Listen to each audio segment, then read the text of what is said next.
സമദിന്റെ ഒരുപാട് തഫ്സീറുകളാണ് നമ്മുടെ ക്ലാസ്സുകളിലൂടെ പഠിച്ചുകൊണ്ടിരിക്കുന്നത്. ഒരുപാട് തഫ്സീറുകൾ. സമദ് എന്നതിന് ഖാലിഖ് എന്ന അർത്ഥം പറഞ്ഞ മുഫസ്സിരീങ്ങൾ ഖാലിഖുൽ അഷ്യാ, വസ്തുക്കളെ പടച്ചവൻ അല്ലാഹു സമദ്, അല്ലാഹു ഖാലിഖാണ്.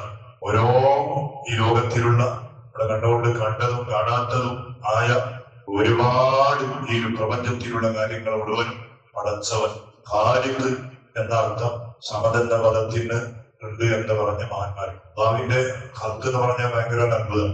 അല്ലാഹുവിന്റെ പടപ്പ് എന്ന് പറഞ്ഞാൽ നമ്മുടെ പോലെ അല്ലാഹുവിനെ കുറിച്ച് പറഞ്ഞത് ബദീഉ സമാവാതി വൽ അർദ്, ആകാശഭൂമികൾ, അതിനൊക്കെ ഒരു പ്ലാനിംഗ് ഇല്ലാതെ പഠിച്ചോളൂ. ഇവിടെ ഒരു സാധനം പടക്കുന്നുണ്ടെങ്കിൽ തന്നെ ഒരുപാട് പദ്ധതികൾ, എഞ്ചിനീയർമാർ, അതിനിവിടെ ഒരുപാട് പ്ലാനിങ്ങുകൾ, അതൊക്കെ ഉണ്ടാക്കിയിട്ട് പഠിച്ചാല് തന്നെ അതിന് ഒരുപാട് കുറ്റങ്ങൾ പറയാനുണ്ട്, ഒരുപാട് കുറവുകൾ പറയാനുണ്ട്. നമ്മുടെ മുന്നിൽ കാണുന്ന റോഡുണ്ട്, ആ റോഡിന് എത്ര പദ്ധതി ഉണ്ട്, എത്ര എഞ്ചിനീയർമാർ, എന്തെല്ലാം പ്ലാനിംഗ് ആണ്. ഒരു മഴ വരുമ്പോ എല്ലാവരും കുറ്റം പറയും. ഫൈൽഡാണ്. ഇത്രയൊക്കെയും പദ്ധതികളും ഐഡിയകളും ഒരുപാട് ചർച്ചകളൊക്കെയും ചെയ്തിട്ട് മനുഷ്യൻ ഉണ്ടാക്കുന്ന, മനുഷ്യൻ പടക്കുന്ന കാര്യങ്ങൾ, അതിന് ഒരുപാട് കുറ്റങ്ങൾ ഉണ്ടാവും, കുറവുകൾ ഉണ്ടാവും. പക്ഷേ അല്ലാഹുവിന്റെ പടപ്പ് എന്ന് പറഞ്ഞാൽ അതിനൊരു പ്ലാനിംഗ് ഒന്നുമില്ല. ഒറ്റടിക്കൊരു പടക്കാരനെയാണ് ആ പടച്ചതാ. എന്തൊരു അത്ഭുതം! ആകാശം കാണുമ്പോൾ എന്തൊരു അത്ഭുതം, ഭൂമി കാണുമ്പോൾ എന്തൊരു അത്ഭുതം, മനുഷ്യന്റെ ശരീരം കാണുമ്പോൾ എന്തൊരു അത്ഭുതം അല്ലെ! എന്തൊരു ചേരല്ലേ മനുഷ്യനെ കാണാൻ! ആ കണ്ണും ആ മൂക്കും ചെവിയും എല്ലാം കാണുമ്പോൾ എന്തൊരു ചേരാണ്. സുബ്ഹാനല്ലാഹ്. ചേരി കാണാൻ ചേരിയില്ലാത്തതും അതിലൊക്കെ ഈ ഉള്ളിലാണ് അല്ലാഹു പ്രൊഡക്റ്റ് ചെയ്ത്. നമ്മുടെ ആർട്ട് അത് പുറത്തുണ്ടെങ്കിൽ എന്തായിരിക്കും, നമ്മുടെ കിഡ്നി അത് പുറത്തുണ്ടെങ്കിൽ എന്തായിരിക്കും, മനുഷ്യൻ പേടിച്ചു പോലും. പക്ഷെ അതിനങ്ങനെ അല്ലാഹു തആല വേണ്ട രൂപത്തിലൊക്കെയും പഠിച്ചു വെച്ചു. എന്റെ സെറ്റപ്പാണ്. ഒരു കുറവോ ഒരു കുറ്റമോ ഒരു ആക്ഷേപമോ അല്ലെങ്കിൽ ഒരു അഭിപ്രായമോ അതിലൊന്നും പറയാനില്ലാത്ത രൂപത്തിൽ കാര്യങ്ങൾ മുഴുവനും പടച്ചു വെച്ച ഖാലിഖായ അല്ലാഹ് സുബ്ഹാനല്ലാഹ്. ഭയങ്കര അത്ഭുതല്ലേ! ഈ ലോകത്തിന്റെ ഭൂമിയുടെ വിസ്തീർണം എത്രയാണ്? ലോകത്തിന്റെ മൊത്തം ഭൂമിയുടെ വിസ്തീർണം, നീളം എത്രയാണ്? 60,000 കിലോമീറ്റർ ആണ്. 60,000 കിലോമീറ്റർ ആണ് ഈ ലോകത്തിന്റെ മുഴുവൻ ഭൂമിയുടെ വിസ്തീർണം. അത്രയാണ്. കടലാണ്, പിന്നെ വെള്ളമാണ്. ഭൂമി ചവിട്ടി നടക്കാൻ പറ്റുന്ന ഭൂമിയുടെ വിസ്തീർണം അത്രയാണ്. മനുഷ്യ ശരീരത്തിന്റെ ഉള്ളിൽ, ഓരോ മനുഷ്യരുടെ ശരീരത്തിന്റെ ഉള്ളിൽ അല്ലാഹു തആല പടച്ചു വെച്ച നാഡി ഞരമ്പുകൾ, അതിന്റെ വിസ്തീർണം എത്രയാണ്? ഒരു മനുഷ്യന്റെ ശരീരത്തിലുള്ള നാഡി ഞരമ്പിന്റെ വിസ്തീർണങ്ങൾ എത്രയാണ്? അതിനെക്കുറിച്ച് പഠിച്ച വിദഗ്ധരായ അതിന്റെ ആളുകൾ, ഞരമ്പിനെ കുറിച്ച് പഠിച്ച ആളുകൾ പറഞ്ഞു, ഒരു മനുഷ്യ ശരീരത്തിന്റെ ഉള്ളിലുള്ള നാഡി ഞരമ്പിന്റെ വിസ്തീർണം 1,40,000 കിലോമീറ്റർ ആണ്. 1,40,000 കിലോമീറ്റർ. അത്ര നീളം ഉണ്ടാവുന്ന മനുഷ്യന്റെ ശരീരത്തിലുള്ള, അതായത് നമ്മുടെ ശരീരം, ഇവിടെ മണ്ണിന്റെ ഉള്ളിലുള്ള ആളുകളുടെ ഞരമ്പിന്റെ വിസ്തീർണം എത്രയായിരിക്കും? സുബ്ഹാനല്ലാഹ്. സുബ്ഹാനല്ലാഹ്. അല്ലാഹു ആയാണ്. അതിൽ ഏതെങ്കിലും ഒരു ഭാഗത്തിലുള്ള ഒരു ഞരമ്പിന് ചെറിയൊരു പ്രശ്നം വന്നാൽ മനുഷ്യൻ പോയി അല്ലെ, സ്റ്റോക്ക് ആയി. എന്താ ശരീരത്തിന് മുഴുവൻ അല്ല, ഒരു ഞരമ്പ്. അത് പെട്ടെന്നായി ഡോക്ടർമാർക്ക് കണ്ടുപിടിക്കാൻ കഴിഞ്ഞാൽ അൽഹംദുലില്ലാഹ്, ചിലപ്പോൾ അയാളുടെ ജീവിതത്തിന് തിരിച്ചു വരും. അല്ലെങ്കിൽ അയാൾ പിന്നെ അതേ മേഖലയിലായിട്ട് അയാൾ ഇങ്ങനെ കഴിഞ്ഞോണ്ടു പോകും. ഇതാണ് അല്ലാഹ്.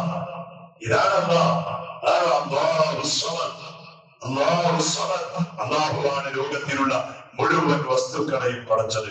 ആ പടച്ചതോ പടക്കേണ്ട രൂപത്തിലാണ് പടച്ചു വെച്ചത്. ഒരു കുറവോ ഒരു കുറ്റമോ ഒന്നും ഇല്ല. ഈ ലോകം പടക്കുന്നതിന് മുമ്പ്, ആകാശം പടക്കുന്നതിന് മുമ്പ്, അല്ലെങ്കിൽ ഭൂമി പടക്കുന്നതിന് മുമ്പ് അതിന് വേണ്ട മെറ്റീരിയൽ തുടക്കത്തിൽ ഉണ്ടാക്കി വെച്ചവരെല്ലാം. നാം ഒരു വീടുണ്ടാക്കുമ്പോ ആദ്യം കല്ല് കൊണ്ടുവന്നു, പിന്നെ മണല് കൊണ്ടുവന്നു, പിന്നെ സിമെന്റ് കൊണ്ടുവന്നു, ഇങ്ങനെ ഓരോന്നും ഉണ്ടാക്കി വെച്ചിട്ട് ഓരോ സ്റ്റെപ്പ് ബൈ സ്റ്റെപ്പ് ഉണ്ടാക്കാനാണ്. അങ്ങനെയല്ല.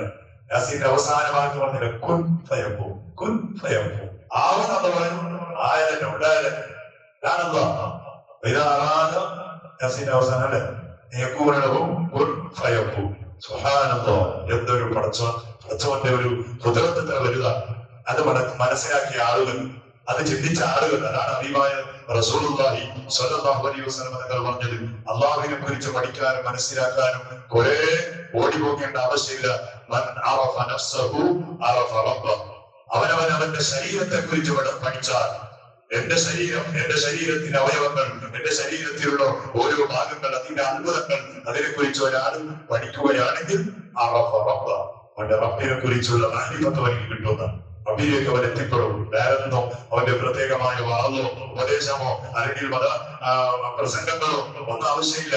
അതാണ് മഹാന്മാരായ ഔലിയാക്കളായ എങ്ങനെയാണ് ഇങ്ങനെ അവരവരുടെ ശരീരത്തെ കുറിച്ച് പഠിച്ചപ്പോ അവർ അള്ളാഹുവിലേക്ക് എത്തും. ഒരു സെക്കൻഡ് പോലും അള്ളാഹുവിന്റെ സഹായമില്ലാതെ നമുക്കിവിടെ ജീവിച്ചു പോകാൻ കഴിയൂല. അതാണ് മനുഷ്യൻ. അപ്പൊ ഓരോ സെക്കൻഡുകളും നമുക്ക് ആര് വേണം? അള്ളാഹ് വേണം. അതാ മനുഷ്യനെപ്പോഴും അള്ളാഹുവിലേക്ക് ആശ്രയിക്കുന്നവൻ. ആദ്യം പറഞ്ഞ അർത്ഥത അള്ളാഹു നിരാശ്രയൻ, മറ്റുള്ളവരെല്ലാം അള്ളാഹുവിലേക്ക് ആശ്രയിക്കുന്നവരാണ്. രണ്ടാമത് പറഞ്ഞത് എല്ലാം കൊണ്ടും അറിയുന്നവനാണ് അള്ളാഹ്.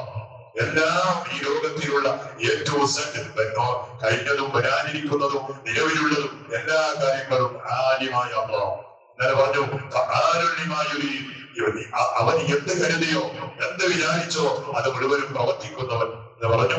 അള്ളാഹു ലോകത്തിലുള്ള മുഴുവൻ വസ്തുക്കളെയും പടച്ചവൻ. അങ്ങനെ ഒരുപാട് അർത്ഥങ്ങൾ ഖുർആൻ. അതാണ് ഖുർആന്റെ സൂറത്തിന്റെ അവസാനം പറഞ്ഞാൽ കടലിന്റെ വെള്ളങ്ങൾ മുഴുവനും നശിയാക്കി, ലോകത്തിലുള്ള മരങ്ങൾ മുഴുവനും വേണയാക്കി.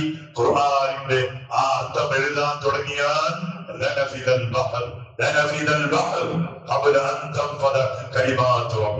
അള്ളാഹുവിന്റെ ഖുർആനിന്റെ അർത്ഥം എഴുതി തീർക്കുന്നതിന് മുമ്പ് കടലിന്റെ ആ വെള്ളങ്ങളാകുന്ന മഷികൾ മുഴുവനും ഒറ്റിപ്പോകുന്ന വെള്ളം തീർന്നു പോകും. ഖുർആൻ ബാക്കിയുണ്ടാവുക. അതാണ് ഖുർആൻ കലാമുല്ലാഹ്. ധാരാളം പഠിക്കേണ്ട വിഷയമാണ്. ചെറിയ സൂറത്താണ്, ഒരു 5 സെക്കൻഡ് കൊണ്ട് ഓതി തീർക്കുന്ന സൂറത്താണെങ്കിലും അതിന്റെ ആശയങ്ങൾ വലുതാണെന്നാണ്. ധാരാളം അല്ലാഹു നമുക്ക് മനസ്സിലാക്കാനും പഠിക്കാനും നമുക്ക് തൗഫീഖ് നൽകട്ടെ. പ്രചോദനെ നമ്മുടെ ഈ മജ്‌ലിസ് നീ കബൂലാക്കണേ അല്ലാഹ്. ഇതിന് പകരമായി നാളെ ജന്നാത്തുൻ നഈം എന്ന സ്വർഗ്ഗത്തിൽ നമുക്ക് കുടുംബത്തോടൊന്നിച്ച് ഞങ്ങളുമായി ബന്ധപ്പെട്ട ആളുകളോടൊന്നിച്ച് ജീവിക്കാൻ, അവിടെ കൂടാനും സുഖിക്കാനും സന്തോഷിക്കാനും ഈ മജ്‌ലിസിന്റെ പകരം നീ തൗഫീഖ് നൽകണേ അല്ലാഹ്. നീ തൗഫീഖ് നൽകണേ അല്ലാഹ്. ഒരുപാട് ആളുകൾ പല രൂപത്തിലുള്ള ഹലാലായ മുറാദുകൾ പറഞ്ഞ് ദുആ വസിയത്ത് ചെയ്തവരാണ്.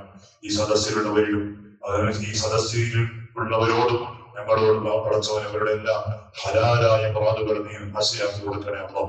പലവിധ രോഗങ്ങളെ കൊണ്ട് കഷ്ടപ്പെടുന്നവർ, പ്രയാസപ്പെടുന്നവർ, മാരകമായ ക്യാൻസർ പിടിപെട്ട് ബേജാറായവർ, അല്ലാഹുവേ നരമ്പിന്റെ പ്രശ്നം കൊണ്ട് കാലങ്ങളായി കിടക്കത്തിൽ കഴിയുന്ന എത്രയോ ആളുകൾ, ഒരു ചെറിയ നരമ്പിന്റെ പ്രശ്നം വരുമ്പോ ലക്ഷങ്ങളാണ് അതിന് വേണ്ടി ചെലവഴിക്കേണ്ടി വരുന്നത്. ആരൊക്കെ പ്രയാസപ്പെടുന്നുണ്ടോ അവരൊക്കെയും നീ സന്തോഷിപ്പിക്കണേ അല്ലാഹ്. അവർക്ക് നീ റാഹത്ത് നൽകുന്ന, അഫിയത്ത് നൽകുന്ന, ആരോഗ്യം നൽകുന്നുണ്ട്.